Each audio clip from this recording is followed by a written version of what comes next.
Hello guys, welcome to Jha sir academy for IAS.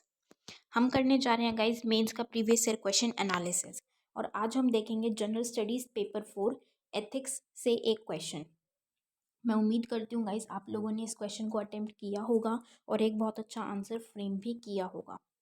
So guys आज हम एक बहुत बेसिक से मतलब देखने के लिए बहुत बेसिक क्वेश्चन है, बट बहुत अच्छा क्वेश्चन है। हम लोग अपने खुद से भी उसको बहुत अच्छे तरीके से इस आंसर को लिख सकते हैं, ठीक है, क्योंकि हम उसी सर्विस के लिए तैयारी कर रहे हैं, हम उसी सर्विस में आगे जाना चाहते हैं, वहाँ पे हम सर्व करना चाह रहे हैं। तो उसके लिए हमें इस चीज़ का अच्छा नॉलेज होना ज़रूरी है। तो हम पब्लिक लाइफ के बारे में पढ़ेंगे कि क्या प्रिंसिपल्स होने चाहिए, बेसिक प्रिंसिपल्स, ठीक है। तो शुरू करने से पहले गाइज, जिन भी स्टूडेंट्स ने हमारा टेलीग्राम चैनल ज्वाइन नहीं किया है वो सबसे पहले डिस्क्रिप्शन बॉक्स में जाइए, वहाँ पे आपको लिंक मिलेगा टेलीग्राम का, वहाँ से आप हमारे चैनल को ज्वाइन कीजिए। उससे क्या बेनिफिट होगा आपको कि आपको वहाँ पे सारी की सारी पीडीएफ्स का एक्सेस मिल जाएगा, जो कि फ्री ऑफ कॉस्ट आप लोगों के लिए प्रोवाइड की जाती है टेलीग्राम चैनल पे। उसमें पीडीएफ्स आपके लिए, जो करंट अफेयर्स आपका लेक्चर आता है उसकी पीडीएफ आपको दे दी जाती है मॉर्निंग में। जो आपका ये जो mains previous year question analysis हम करते हैं इसकी पीडीएफ आपको दे दी जाती है। और साथ ही साथ जो प्रीलिम्स की डेली प्रैक्टिस सीरीज भी आपके लिए कंडक्ट की जाती है रेगुलर बेसिस पे, वो भी आपको उसकी पीडीएफ पे प्रोवाइड कर दी जाती है। और गाइस साथ ही साथ जो भी वीडियो लेक्चर्स अपलोड किए जाते हैं आपके लिए, उन सब की आपको डायरेक्ट लिंक्स भी वहाँ पे प्रोवाइड कर दी जाती है। और गाइज जो भी स्टूडेंट सीरियसली प्रिपेयर कर रहे हैं, मैं उनके लिए कहूँगी कि गाइज अपना टाइम बिल्कुल कहीं पे भी वेस्ट करने की ज़रूरत नहीं है करंट अफेयर्स के लिए। आप रेगुलर बेसिस पे झा सर अकेडमी पे जो आपके लिए करंट अफेयर्स का लेक्चर अपलोड किया जाता है रेगुलरली, आप उसको फॉलो कीजिए बस। वो 1 से 1.25 घंटा जो आपको देना है, वो आप देने के बाद आपको करंट अफेयर्स के लिए कुछ भी प्रिपेयर करने की ज़रूरत नहीं है, कहीं से कहीं टाइम देने की ज़रूरत नहीं है।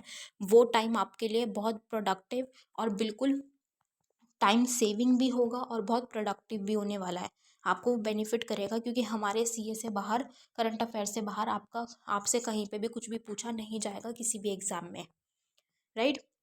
और गाइस हमारा जीएस का भी pre plus mains batch run कर रहा है, उसको ज़रूर ज्वाइन कीजिएगा गाइस। उसमें जीएस 1 2 3 4 के बिल्कुल ज़ीरो से तैयारी करवाई जा रही है। हमारे जो झा सर हैं वो आपको खुद मेंटोर कर रहे हैं, आपको वहाँ पे खुद पढ़ा रहे हैं, खुद गाइड कर रहे हैं। और गाइज अगर आप इस बैच की डिटेल्स को प्रॉपर तरीके से फॉलो करेंगे और झा सर के द्वारा दी गई गाइडलाइंस को फॉलो करेंगे, तो आपका एग्ज़ाम निकलने से कोई नहीं रोक सकता गाइज, आपका सिलेक्शन पक्का है। तो ज़रूर ज्वाइन कीजिएगा इस बैच को। और गाइज हमारा एक मेंस का भी आंसर राइटिंग बैच रन कर रहा है, जिसमें 500+ क्वेश्चंस की आपको प्रैक्टिस कराई जा रही है। हमारी एक्सपर्ट फैकल्टी है, वो आपकी आंसर कॉपीज़ को चेक करते हैं और आपको मिस्टेक्स बताते हैं और कैसे इंप्रूव करना है वो बताते हैं। और साथ ही साथ आपको उनका सैम्पल आंसर भी दिया जाता है और वीडियो सोल्यूशन भी दिया जाता है विद प्रॉपर एक्सप्लेनेशन। तो गाइज़ अगर आप सीरियसली प्रिपेयर कर रहे हैं सिविल सर्विसेज के लिए, तो इन बैचेस को ज़रूर ज्वाइन कीजिएगा। ज्वाइन करने के लिए आप नीचे दिए गए नंबर 9713282838 पे व्हाट्सएप के थ्रू आप कोर्सेज़ की डिटेल्स ले सकते हैं और कोर्सेज़ को ज्वाइन कर सकते हैं। तो चलिए गाइज अपना आज का सेशन स्टार्ट करते हैं। हमारा क्वेश्चन है, what are the basic principles of public life? Illustrate any 3 of these with suitable examples. सार्वजनिक जीवन के मूल सिद्धांत क्या हैं? इनमें से किन्हीं 3 को उपयुक्त उदाहरण देकर स्पष्ट कीजिए। ये question guys GS4 ethics in public administration topic से लिया गया और ये क्वेश्चन यूपीएससी ने 2019 में पूछा था। तो गाइस इस क्वेश्चन में बिल्कुल स्ट्रेट फॉरवर्ड क्वेश्चन है, बिल्कुल सिंपल, कि पब्लिक लाइफ में क्या बेसिक प्रिंसिपल्स होने चाहिए, ठीक है। सार्वजनिक जीवन में क्या आपके मूल सिद्धांत है, बेसिक प्रिंसिपल्स क्या होने चाहिए, वो बताने हैं। क्या क्या मतलब होते हैं, और उसके हमें उनमें से 3 को हमें एक्सप्लेन करना है विद एग्जाम्पल्स। तो हम किस तरीके से अप्रोच करेंगे, हम थोड़ा सा पब्लिक लाइफ के बारे में बताएंगे, उसके क्या प्रिंसिपल्स में किस तरीके से है, किस लिए उसके प्रिंसिपल ज़रूरी होते हैं और वो प्रिंसिपल्स क्या हैं, ठीक है।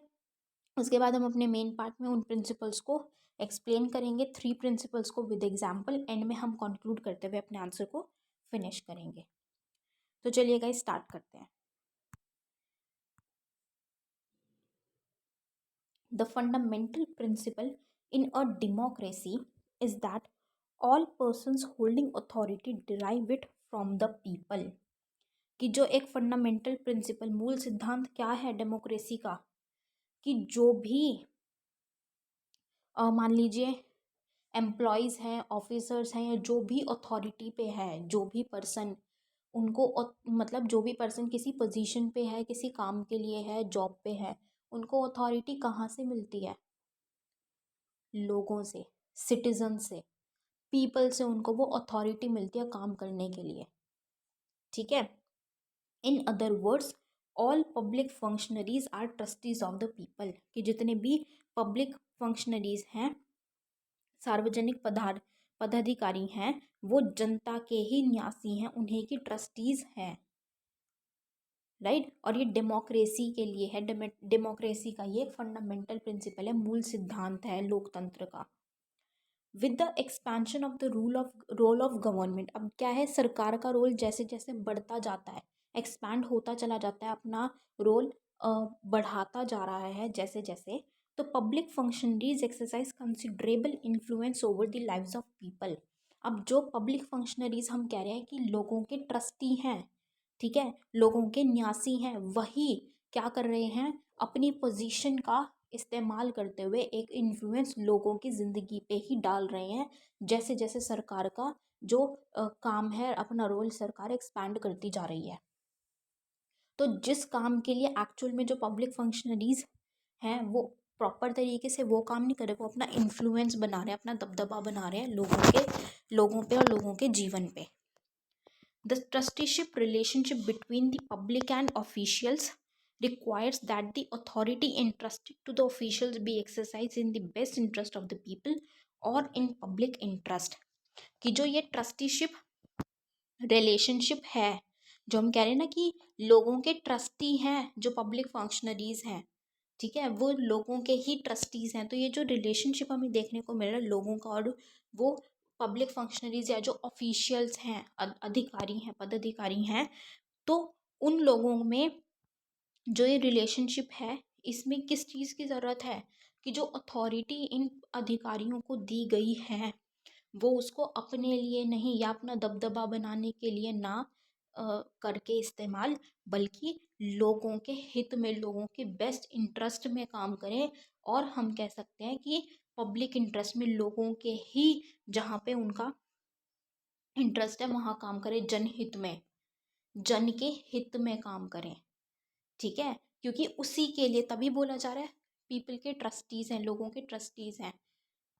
पब्लिक फंक्शनरीज या पब्लिक सर्वेंट क्यों कहा जा रहा है, क्योंकि वो लोगों के लिए ही काम करने के लिए वहाँ पे, लोगों के वेलफेयर के लिए ही है वो वहाँ पे। Right. One of the most comprehensive statements of what constitutes principles of public life came from the Nolan committee. कि एक जब हम एक कॉम्प्रिहेंसिव स्टेटमेंट की बात करते हैं ना, कि जैसे पब्लिक लाइफ के प्रिंसिपल्स में क्या क्या चीज़ें आएंगी, बेसिक प्रिंसिपल्स क्या क्या होते हैं और क्या होने चाहिए, क्या क्या चीज़ें हमें इंक्लूड करनी चाहिए, तो वो नोलन कमेटी के द्वारा पाई गई थी। नोलन कमेटी ने इसके बारे में बताया था और उन्होंने 7 प्रिंसिपल्स बताए जो कि एक पब्लिक लाइफ में, सार्वजनिक जीवन में होने चाहिए। वो 7 उन्होंने क्या क्या बताए? सेल्फलेसनेस, निस्वार्थता, मतलब निस्वार्थ भावना हो, ठीक है, अपना ना सोच के वेलफेयर का या लोगों के हित में सोचे। इंटीग्रिटी, अखंडता। ऑब्जेक्टिविटी, निष्पक्षता। अकाउंटेबिलिटी, जवाबदेही। ऑनेस्टी, ओपननेस, खुलापन। ऑनेस्टी, ईमानदारी। लीडरशिप, नेतृत्व। तो ये 7 प्रिंसिपल थे जिनके बारे में नोलन कमेटी ने बताया कि ये पब्लिक लाइफ में, सार्वजनिक जीवन में ये 7 प्रिंसिपल होने ज़रूरी हैं और ये होने चाहिए। राइट। तो अब हम इनमें से 3 प्रिंसिपल्स की बात करेंगे विद एग्जाम्पल्स। ठीक है। तो पहला प्रिंसिपल है हमारा लीडरशिप, नेतृत्व। Holders of public office should promote and support the principles of public life by leadership and example. ठीक है। अब क्या चीज़ है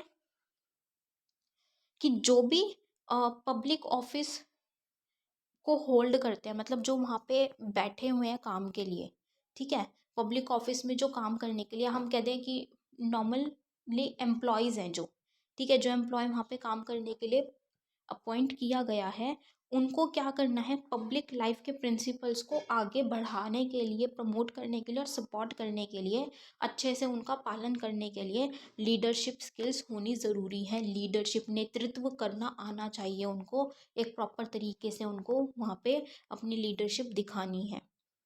एग्जाम्पल के तौर पे हम क्या बताएंगे, जैसे कि लाल बहादुर शास्त्री जी की हम बात करेंगे कि लाल बहादुर शास्त्री जी ने क्या किया था, he use to fast every Monday. वो हर सोमवार को व्रत रखते थे, फास्ट करते थे, फास्ट रखते थे हर मंडे को, ठीक है, व्रत रखते थे to save grains for poor people of the country and he gave a call for the nation to follow it. अब क्या हुआ था, जब ब्रिटिशर्स के टाइम पे एग्रीकल्चर को बहुत तरीके से, बहुत गंदे तरीके से इनफैक्ट चेंज कर दिया, फूड ग्रेन्स को रिप्लेस करके कैश क्रॉप्स का यूसेज बढ़ गया, ठीक है। उसी के साथ साथ जो एग्रीकल्चर को अच्छा करने के लिए इरिगेशन की जो प्रॉब्लम्स होती थी वो सॉल्व करने के लिए ब्रिटिशर्स ने कुछ नहीं किया। तो आफ्टर इंडिपेंडेंस क्या प्रॉब्लम देखी गई कि इंडिया के पास अपनी पॉपुलेशन को फीड करने के लिए फूड होता ही नहीं था, तो उनको बाहर से इम्पोर्ट करना पड़ता था। तो उस टाइम पे लाल बहादुर शास्त्री जी ने क्या किया था कि वो हर सोमवार को व्रत रखते थे। उन्होंने ये चीज़, इसका प्रचार किया कि भाई मैं हर सोमवार को व्रत रखूँगा, मैं कुछ नहीं खाऊंगा। क्यों? ताकि जो फूड ग्रेन्स हैं उनको बचाया जा सके गरीब लोगों के लिए जो कि भूखे मरते थे। क्योंकि जिनके पास पैसा है, जो रिच लोग हैं, अमीर लोग हैं, वो तो खरीद पाते थे, वो अफोर्ड कर पाते थे, वो खरीद लेते थे। लेकिन जो गरीब लोग हैं वो नहीं ले पाते थे या उनके लिए बचता ही नहीं था, राइट। तो लाल बहादुर शास्त्री जी ने ये इनिशिएटिव लिया, अपनी लीडरशिप, वहाँ पे लीडर बने इस चीज़ के, और उन्होंने क्या किया कि हमें गरीब लोगों के लिए खाना बचाना है क्योंकि उनको खाना नहीं मिलता भरपेट, तो मैं सोमवार का व्रत रखूँगा। और यही उन्होंने क्या कहा सभी को, कि पूरे नेशन को, कि सभी सोमवार का व्रत रखो, एक दिन का व्रत रखो, किसी भी दिन का एक दिन का व्रत रखो। तो ये एक ट्रू एग्जाम्पल है जो कि बताता है कि लीडर्स को अपने आप से, मतलब फ्रंट से लीड करते हैं वो। अपने क्या होता है ना कि अपने आप से शुरू करो, अगर आपको चेंज लेके आना है, कुछ करना है, तो खुद से शुरू करो पहले, rather than expecting from the people. तो उन्होंने खुद वहाँ पे अपनी एक लीडरशिप क्वालिटी दिखाई, लीडर बने और उन्होंने इस चीज़ को शुरू किया, ठीक है। नेक्स्ट प्रिंसिपल है हमारा सेल्फलेसनेस, मतलब निस्वार्थ भाव से, ठीक है, निस्वार्थता। Holders of public office should act solely in terms of public interest. कि जो एम्प्लॉयज़ हैं, जैसे हम जिनकी बात करते हैं, या जो पब्लिक ऑफिस पे जो काम करने के लिए उनको लाया गया है, अपॉइंट किया गया है, तो उनका पूरा का पूरा सिर्फ और सिर्फ हम बोले पब्लिक के इंटरेस्ट में, मतलब जनता के हित में ही काम करना चाहिए, ना कि अपने खुद के पर्सनल इंटरेस्ट में। अपना पर्सनल इंटरेस्ट साइड रख के उनको पब्लिक के इंटरेस्ट में, जनता के हित में काम करना चाहिए। They should not do so in order to gain financial और other benefits from themselves, for themselves, their family और देयर फ्रेंड्स।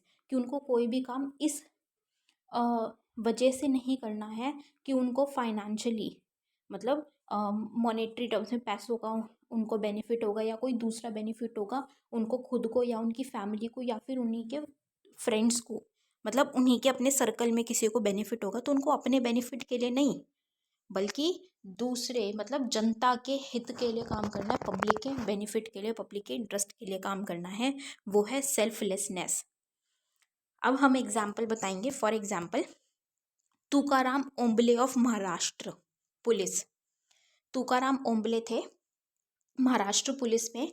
उन्होंने कसाब, जो मुंबई अटैक हुआ था, मुंबई अटैक हमें देखने को मिला, तो उसमें एक टेररिस्ट थे कसाब। उन्होंने, तुकाराम ओम्बले ने उनको खुद टैकल किया अकेले, ताकि जो ओम्बले जी के सर्विसमैन थे, उनके साथ जो लोग थे, उनको किसी को भी हार्म ना हो, उनको किसी को भी वो कसाब अटैक ना कर पाए। तो उन्होंने कसाब को खुद से टैकल किया, अपनी जान की परवाह करते हुए बिना, अपनी फैमिली के बारे में सोचे हुए बिना। उन्होंने क्या किया, हित के लिए, पब्लिक इंटरेस्ट में काम किया। उन्होंने अपने जो सर्विसमैन थे और जो लोग थे उनको बचाने के लिए कसाब को अकेले ही टैकल करने के लिए कदम उठाया। 10 शोइंग एग्जेम्पलरी करेज। ठीक है, तो उन्होंने बहुत ज़्यादा वहाँ पे साहस दिखाया and high degree of selflessness की उच्चतम स्तर पे उन्होंने अपनी निस्वार्थता दिखाई और परिचय दिया कि उन्होंने मतलब अपनी लाइफ दे दी किसके लिए, नेशन के लिए। ठीक है, नेशन को बचाने के लिए, लोगों को बचाने के लिए उन्होंने अपनी लाइफ भी दे दी कसाब को टैकल करने के लिए, राइट। और अगर हम गीता की बात करें तो गीता में एक श्लोक हमें देखने को मिलता है, एक श्लोक आता है, कर्मण्येवाधिकारस्ते मा फलेषु कदाचन। तो ये प्रिंसिपल भी हमें, ये जो श्लोक है ये भी हमें क्या बता रहा है, सेल्फलेसनेस के बारे में ही बात कर रहा है। ये क्या कहता है, ये इसका मतलब क्या है इस श्लोक का, कि one should only focus on our actions, कि सिर्फ अपने काम पे ध्यान दो, आप क्या कर रहे हो, आपके क्या एक्शंस है, सिर्फ उस पे ध्यान देना चाहिए, बजाय कि उसका रिजल्ट क्या होगा। जैसे कि हमने बोला तुकाराम ओम्बले की हमने बात की कि तुकाराम ओम्बले ने क्या किया, अपने एक्शंस पे ध्यान दिया उस टाइम पे कि नहीं मुझे कसाब को टैकल करना है ताकि वो बाकियों को ना मारे। उन्होंने अपने बारे में नहीं सोचा कि मेरा अगर मैं उससे टैकल करूंगा तो उसका रिजल्ट क्या होगा, अगर मैं कसाब से लड़ूंगा तो उसका रिजल्ट क्या होगा, उन्होंने वो नहीं सोचा। तो वही ये चीज़ गीता में भी दी गई है, सेल्फलेसनेस, कि आपको सिर्फ अपना काम करना, अपना कर्म करो। वो कहते हैं ना, फल के बारे में मत सोचो, कर्म करो, कि आपको रिजल्ट नहीं सोचना, आपको सिर्फ अपना काम करना है। ठीक है, so this was the principle of selflessness. अब हम अपने थर्ड प्रिंसिपल की बात करें, अकाउंटेबिलिटी, जवाबदेही, कि holders of public office are accountable for their decisions and actions to the public and must submit themselves to whatever scrutiny is appropriate to their office, कि वो अकाउंटेबल होते हैं। Public office का क्या मतलब है, जो लोगों के लिए काम करने के लिए है, उनको वहाँ पे अगर बिठाया गया है तो इसीलिए बिठाया गया ताकि वो लोगों के लिए ही काम करें, उनके इंटरेस्ट में, उनके बेनिफिट के लिए काम करें। तो वो जो भी डिसीजंस लेंगे या जो भी एक्शंस या जो भी वो काम करेंगे, वो उसके लिए उनकी जवाबदेही है लोगों के प्रति। वो अकाउंटेबल हैं उन लोगों के लिए जिनके लिए वो डिसीजंस ले रहे हैं, जिनके लिए वो काम कर रहे हैं, उनको जवाब देना पड़ेगा अगर कुछ गलत होगा तो। ठीक है, तो उनको जो भी उनके अंडर है, उनकी निगरानी में, उनकी स्क्रूटिनी में है, उनको वो काम अपने आप मतलब अपना पूरा अपना बेस्ट देना है, पूरा अच्छे से काम करना है वहाँ पे। अकाउंटेबिलिटी इसीलिए होती है कि जब जवाबदेही होगी तो अपना बेस्ट तरीके से काम करेंगे ताकि कहीं पे भी क्वेश्चनिंग ना हो जाए। एग्जाम्पल के तौर पे हम बताएं, विक्रम साराभाई, सभी जानते होंगे विक्रम साराभाई जी को। तो Vikram Sarabhai accepted the failure of ISRO first mission without actually putting it on the mission head APJ Abdul Kalam, कि जो इसरो का फर्स्ट मिशन था, पहला मिशन जो हमें देखने को मिला, वो मिशन फेल हो गया। और जो वो उस मिशन के हेड थे वो कौन थे, डॉक्टर एपीजे अब्दुल कलाम, वो उस मिशन के हेड थे। लेकिन जब ये मिशन फेल हुआ तो उस पे क्या किया, विक्रम साराभाई जी ने उसको एक्सेप्ट किया कि हाँ ये फेलियर हुआ है, मैं रिस्पॉन्सिबल हूँ, मैं अकाउंटेबल हूँ इस फेलियर के लिए, मैं जवाब दूंगा। बजाय कि उन्होंने, जैसे कि डॉक्टर एपीजे अब्दुल कलाम उस मिशन के हेड थे तो वो उनके ऊपर डाल सकते थे, वो अपने आप को थोड़ा सा पीछे रख के वो उनके ऊपर डाल सकते थे, वो जो फेलियर का उनको जवाब देना था या जो इस फेलियर का बियरेंस था वो उनके ऊपर डाल सकते थे। लेकिन उन्होंने कलाम जी के ऊपर ना डालते हुए उन्होंने उस चीज़ की रिस्पॉन्सिबिलिटी ली, उन्होंने पूरी अकाउंटेबिलिटी ली कि जो टीम फेल हुई है उसकी वो उन्होंने पूरी की पूरी जिम्मेदारी ली कि वो फेल हुए हैं, वो मिशन फेल हुआ है। उन्होंने कहीं पे भी एपीजे अब्दुल कलाम जी पे वो चीज़ नहीं आने दी। ठीक है, तो ये क्या है, अकाउंटेबिलिटी। तो ये हमने किसकी बात की, हमने 3 प्रिंसिपल्स की बात की विद एग्जाम्पल्स। तो ऑन द कंक्लूडिंग नोट हम बताएंगे कि 10 it can be establish that principles for public life are important for every democracy, कि हर एक लोकतंत्र के लिए ये जो प्रिंसिपल्स हैं, जो सिद्धांत हैं पब्लिक लाइफ के, ये ज़रूरी हैं। गाइडलाइंस ऑफ पब्लिक बिहेवियर ठीक है। जो पब्लिक के बिहेवियर, उनके बर्ताव की गाइडलाइंस है जो इन प्रिंसिपल से निकल के आती हैं, वो ज़रूरी हैं, ताकि एक जो ट्रस्ट है ना, जो ट्रस्ट डेफिसिट देखने को मिलता है, वो कम किया जा सके और एक विश्वास, ट्रस्ट बनाया जा सके किसमें, पब्लिक फंक्शनरीज और जो कॉमन पब्लिक है, आम लोग हैं, आम जनता है, उनके बीच में। Therefore, any person who is privileged to guide the destiny of the people must not only be ethical, कि जो भी पर्सन को ये प्रिविलेज मिलता है कि वो लोगों की डेस्टिनी को बना सकते हैं, डेस्टिनी को गाइड कर सकते हैं, मतलब कि जिनको पब्लिक ऑफिस मिलता है, वहाँ पे काम मिलता है, अथॉरिटी होती है जिनके पास, तो वो उनको सिर्फ एक नैतिक ही नहीं, उन्हें एथिकल होने की ज़रूरत नहीं है, बल्कि उनको इन सारे प्रिंसिपल्स को प्रैक्टिस करते हुए भी काम करना है, इन सारे प्रिंसिपल्स को ध्यान देना है अपना काम करते हुए, ताकि वो बेस्ट तरीके से अपनी जो सर्विस है उसको दे सके, right. So this was all for this question guys. I hope you all have like this analysis. Guys अपना फीडबैक हमारे साथ कमेंट सेक्शन में ज़रूर शेयर कीजिएगा। So with this we end up this session today here guys. Thank you so much. Have a great day ahead. जय हिंद।